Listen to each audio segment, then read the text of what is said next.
Good evening, guys. So we're going to go straight to the point here. So, first of all, we're going to look at what is the forex market and why the forex market moves. We are not just going to jump into looking at the charts. We have to understand what moves the market and why the market actually moves.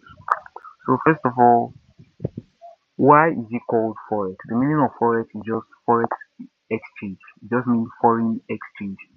So, how does foreign exchange take place? Now, when we have two currency pairs, when we say currency pairs, we mean, for example, joining BTC and the US dollar. That's how, if you can see up here, we have BTC, USD, and we also have other currency pairs here also. Sorry, the network is really bad. So we also have other currency pairs like the GBP, JPY, which means the British pound and the Japanese yen. We also have the USD, Euro, and the US. So why they are called currency pairs is because it's a combination of two currencies. You know, BTC is a currency, US dollar is a currency. So when we join the combination of the two, it gives us a currency pair. So now let's look at what is the forex market. The forex market is actually a system where exchange is being done, and through that exchange, the rates and the prices of currencies do change. So now, what makes a currency pair to go up or go down? For example, now as we have BTC USD right here now, whenever BTC is going up, we're expecting the other currency pair beside it to go down. Just like now, we're having BTC is coming down. As you can see now, BTC is in a bearish trend. As you can see down here, BTC is coming down. As you can see. So now on the other chart, if we are to open the US dollar, we're expecting the US dollar to be going up in the opposite direction. So what this means is that whenever a currency pair is going in a particular direction, we're expecting the opposite pair to go in a different direction. So when the BTC is going up, we're expecting the US dollar to go down. That is just trying to tell us that the US dollar is going down. So same thing applies to the Euro USD and the GBP JPY. Whenever the Euro is going up, we're expecting the US dollar to come down. Whenever the GBP is going up, we're expecting JPY to come down, which is Japanese is expecting it to sell. Now, what changes the price of these currency pairs? Let's look at what changes the price of these currency pairs. Now, what changes the price of currency pairs is what? For example, I'm traveling from here to Dubai. Okay, let me say I'm traveling from here to the US. And here, what we use here in Nigeria is what? Naira. And when I get to US, I am expected to use the US dollar. So I take my 2 million naira here in naira, and when I get to the airport, I'll have to change the 2 million naira to US dollar. So that exchange or that change is what is called the foreign exchange. So now, what makes a currency pair stronger in price than the other currency pairs? Now, for example, what makes the US dollar stronger in price than the naira, as you all know? Now, why the US dollar is stronger in price than the naira is because the US dollar is most used than the naira. The US dollar is most used than the naira. For example, now if you can see, most transactions and all what almost 95% of the world know is we transact in what? Dollar. And it's very rare for you to see any transaction going on in naira except it's in Nigeria. So most transactions, shipping, different kinds of transactions, even when they are about to transfer money in Bitcoin or whatever, as you can see, they rate it in dollar. So that the dollar is higher because most transactions and most dealings are mostly done in the US dollar.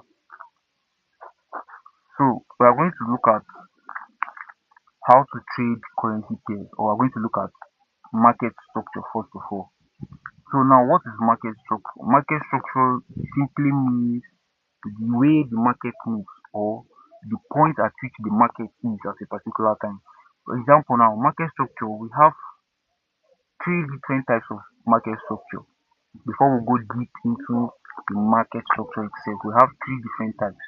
First of all, we have the uptrend, which means when the market is creating higher highs and higher lows.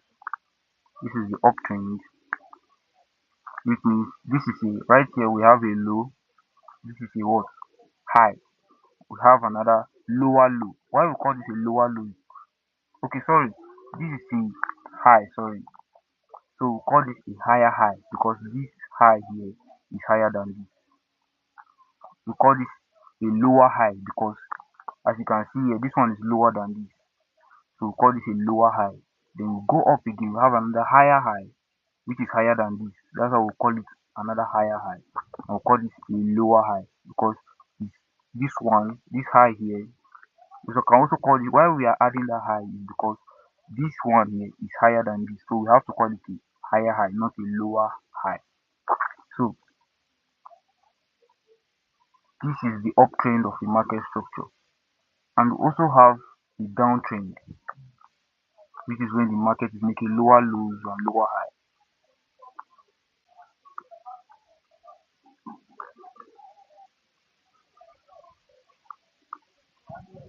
As you can see here, this is what we call a low. We call this a lower low. We call this a lower high, lower low, lower high, lower low, lower high, and lower low. So now, and we also have the third kind of market structure, which is when market is what? Consolidating. Market does not have a specific direction, it's just moving up and down, up and down, up and down. So this is what we call the consolidation phase. This is what we call this one is called an uptrend. This is what is called a downtrend, and this is what is called a random movement, or we can call it what is mostly known is what consolidation, which means the market does not have a particular direction at that moment. So now these three phases of the market, we also have what is called the break of structure and the change in character. Now what do we mean by a break of structure? A break of structure is when price breaks above a high in a particular trend. Now if we see that in this uptrend right now, you see price is creating highs, lower highs, higher low, higher high. Now that's how the market keeps on moving. That's when we say the market is in an uptrend. Now the process of market breaking above this region here, right here, this is what we call a break of structure, which is also known as BOS. Now whenever you see BOS on the chart, it simply means break of structure. Please keep that in mind. Break of structure. You'll be seeing that in my chart very soon. So this is what we call a break of structure.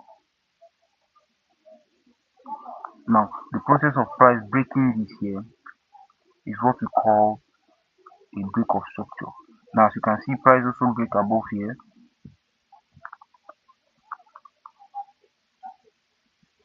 You can see price also breaks above this region here.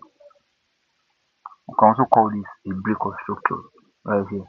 So the process of price breaking above this high, breaking above highs in a particular trend is what we call a break of structure.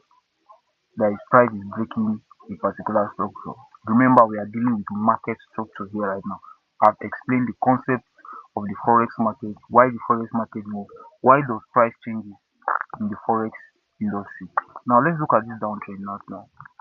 So that when price also is breaking lows in a particular trend, which is we are dealing with a downtrend right now. When price is breaking this downtrend, breaking lows in a downtrend, we tend to say the market is what? In a downtrend. Now remember, you cannot just say market is moving in this kind of movement. For example, like this, market is not creating anything. The candles are just going up straight without making any retracement downward like this before moving again. We cannot call that an uptrend. We can call that an impulsive move. If market moves up like this and just moving in this kind of direction like this, Market is moving in this kind of direction, just like this, straightforward, without creating any rejection downward. We call that an impulsive move. That's not an uptrend. Before we call a particular trend an uptrend, market has to create breaks of structure. Please keep that in mind. Breaks of structure like this before we call that an uptrend. Same thing applies to the downtrend. When market is moving downward, creating lower highs and lower lows, keep on moving down. It has to break structures before we call that a downtrend. Now, the consolidation phase, we call this a consolidation phase because market does not have a specific direction at the moment. Market does not have a specific direction at the moment. So I'm going to stop here for questions and other clarity purpose. So anyone have questions or something you don't understand, or I made a comment you don't understand, or you have something to add, or you have a knowledge that you want to share with others, please you can just quickly drop your message in the group. So thank you for listening. I'll be dropping the next section which will be talking about how to enter trades and looking at liquidity, which is why the market moves. So